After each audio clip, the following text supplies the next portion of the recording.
was an unusual scene. The head of Bombardier publicly gushing about a huge new order for Bombardier aircraft, while the aerospace and transportation giant was also quietly announcing thousands of job cuts. That is a big day. Okay, that is a huge day. It is a turning point. His enthusiasm was in sharp contrast to the blunt force hit on Bombardier workers. 7,000 jobs worldwide, more than 2,800 of them in Canada. But Bombardier's CEO only wanted to talk about Air Canada and the airline's intention to buy at least 45 new Bombardier planes for almost $4 billion, even as Bombardier continues to ask Ottawa for a $1 billion bailout. The CBC's Ainsley McClellan begins our coverage tonight. Ainsley.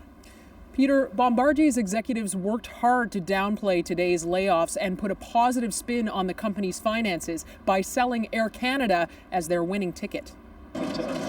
With the giant CSeries plane as a backdrop and ear-to-ear smiles, it was hard to see any sign of the job cuts looming in the background. This is an amazing moment, an exciting time, and it's a great news to have this commitment from Air Canada.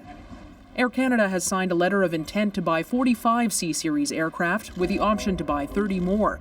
To sweeten the pot for Air Canada, the Quebec government will drop a lawsuit it launched when Air Canada closed its maintenance division in 2012 and put 2,600 people out of work.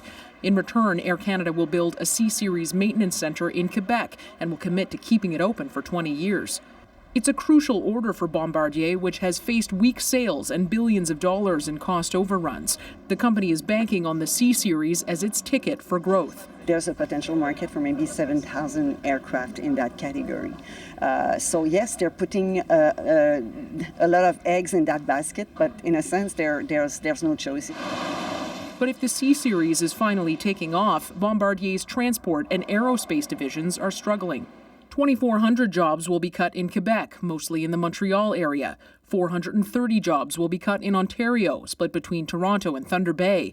Nearly 4,000 will be cut in Europe, the U.S., and South America, and 240 are in the rest of the world.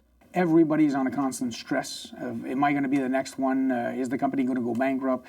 Is part of the company going to be sold? Are we going to lose our jobs? It's living with the uncertainty that's the most difficult, says this employee from Bombardier's Saint-Laurent plant. Bombardier says some of the laid-off workers could be rehired to work on the CSeries. They expect to add 300 to 400 jobs in that division over the next few years, but it's a small dent in the thousands of job losses announced today. Peter? All right, Ainsley, thanks very much.